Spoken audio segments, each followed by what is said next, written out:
Guys, this tutorial is going to focus on creating and modifying pivot tables. Now, from a large data set like this, I want to get a summary, or maybe the sales by customer type or by state or even by the account managers.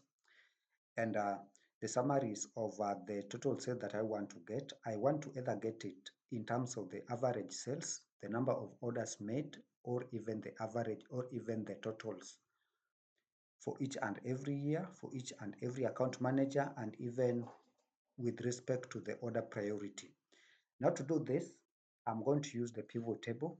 Pivot table is a very powerful analysis tool or visualization tool that can enable us to summarize this data very, very fast. Now, to start by creating a pivot table is very, very easy. Make sure that you have converted your data from the range to the table just to make your work easier. Now the very, very first step is to click anywhere into that table, the way I have done. Click anywhere into that table, then come to the Insert tab. Under the Insert tab, the first option is the pivot table. We want to create this pivot table from the scratch. So I'm going to click the drop down arrow. Then I want to create this pivot table from the table or from the range, but this is from the table. So I'm going to click on create from the table. And you can see this is the table name, that is sales table. I want to place it in a new worksheet. Remember, we have an option to either place it on a new worksheet or on existing worksheet. It is going to be placed on a new worksheet, and we are not going to add this to the data model. So just click on OK. Then you can see we are on a new worksheet, and this is the pivot table. You can see we have an option to analyze the pivot table. Come to the pivot table design. Let us come back to the analyze pivot table. You can see we have already been shown where this pivot table is going to be placed. Now the very, very first task is to summarize this data by the state. We want to get the total value or the sum of the total value of the order made by the states. So when we come down here, you can see we have different fields.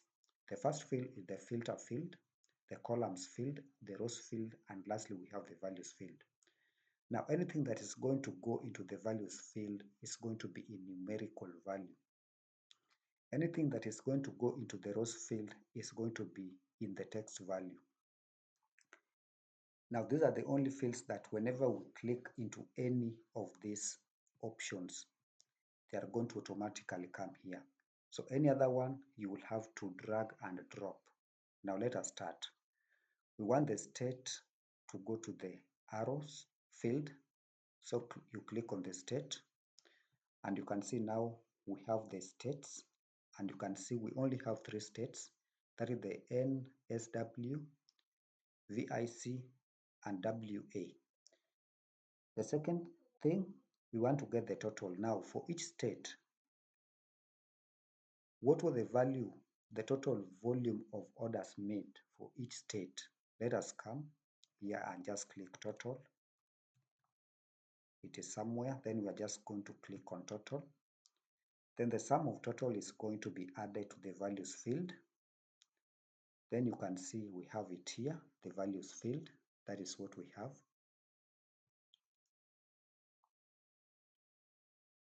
This is what we have.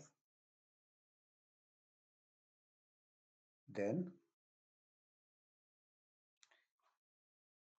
remember, we have been given the summary of the sum of the total for each and every state, but for all the years. This was from 2013 to around 2020 or 2015 or 2018. Now we want it to be broken down in terms of the years. We want to find out what was the value, the volume of the total sales, or sum of the total sales for the first state, which is NSW for the year 2013, second for the year 2014, for the year 2015, for each and every state, for VIC and for WA. So for us to do this, we are going to look for the order date or for the year. So again, we are going to search for the year, the order year. Then we are going to drop the order here and again place it under rows. Now you can see this has been broken down in terms of the state and for the order years. Now you can see the first state, we have the sum of the total orders made from 2013 for 2014, 2015, 2016, 2017, and this applies to these other states. Now we are there, guys. Now up to here, we have not formatted this pivot table in any way. The first thing we want to do, remember, the sum of the total sales should be in terms of, or should be in form of the currency, but you can see these are just discrete values. These are just numbers which are not in form of currency. The very first thing we want to do in formatting this pivot table is to change or to convert these values into currency. Now, we are going to right click. Make sure that you have clicked into the pivot table into any cell, then right click. Then we are going to do number formatting. Number formatting, you can see here we have the general formatting, number formatting, and the currency. We want to convert these numbers into currency. Now click on currency. You can reduce the number of decimal points to 0, or you can just leave it to 2. Then you are going to click OK. You can see now everything has been changed. Just by formatting one cell, the whole pivot table is going to be changed. Now the next thing I want to do, you can see for each and every state we have the totals. Then after the totals for each and every state, we have the grand total. So under this pivot table, we have the subtotals and the grand total. The subtotals are the totals for each and every state. The grand total, now, these are the totals for the whole data set. Now what I want to do, I will come to the design,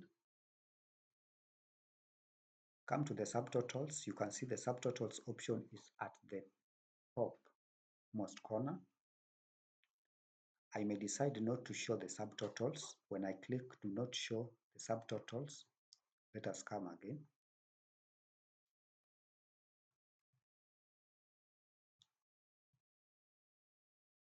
I click into my pivot table, click on the design, come to the subtotals. This is an option which is at the topmost corner. Click on the downward arrow. You can see there's an option of do not show subtotals. Show all subtotals at the bottom of group. Show all subtotals at the top of group. The first option, I do not want to see these subtotals, so I'm going to click on do not show subtotals. You can see they have disappeared. If I want to show them again, I may just come here and click show subtotals at the bottom. You can see they are back. I want to show subtotals at the top. Now I'm going to come back here again and show all subtotals at the top of the group. That is what we have. Then something else that I want to do, I want to change the outlook or the layout of this particular pivot table. It is not looking good. So what I want to do, I want to change the coloring or the visual effect. So I'm going to click again into any cell within the pivot table, come to the design tab. You can see we have the pivot table styles. I'm going to click on the downward arrow just so that I can have access to a number of options. I'm going to come to the medium, then I'm going to choose any that I want. You can choose any that you want. I'm going to settle for that. You can now see your pivot table, the subtotals and the grand totals are having a different color. Something else that I want to do, you can see here all these values have been summarized automatically as sum of the total. But maybe I want the average, I want the numbers, or I want the, yes, I want the count. I want something different from this. Again, I'm going to click into any cell within the pivot table, right click. Then I want to summarize this value by. When you come here, you are going to come to where we have some summarize values by. You can see the first one is sum, and that is what we want. Now I don't want that. I want to summarize values by average. You can see again everything has changed. Now instead of having the sum of total, I'm having average of total. Now this simply shows me that for the state NSW 2013, the average sales or the average orders was 798.66 US dollars. I want to know what was the total number of orders made by the state NSW for 2013, for 2014 up to 2017. Again, I'm going to right click, then summarize values by count. You can now see, I can come here in order to remove that thing, convert the currencies to numbers, and you can now see for 2013, for the state of NSW, the total orders were 138. The total number of orders made was 138. For 2014, 147. 2015, 162. 181 for 2016, and for 2017 it was 18. So it is easy to know for the year when the state NSW recorded the lowest orders was 2017 with the total orders of only 18. When you come to the second state, that is VIC, you can again see for 2013 they only recorded 66. 2014, 70 orders. 2015, 89 orders. 59 orders for 2016. And again, 2017 was the lowest with only 5 orders. You come to the last state, that is WA for 2017. Again, you see 2013, 2014, 2015, 2016, and again 2017, it recorded the lowest number of orders, that is 2.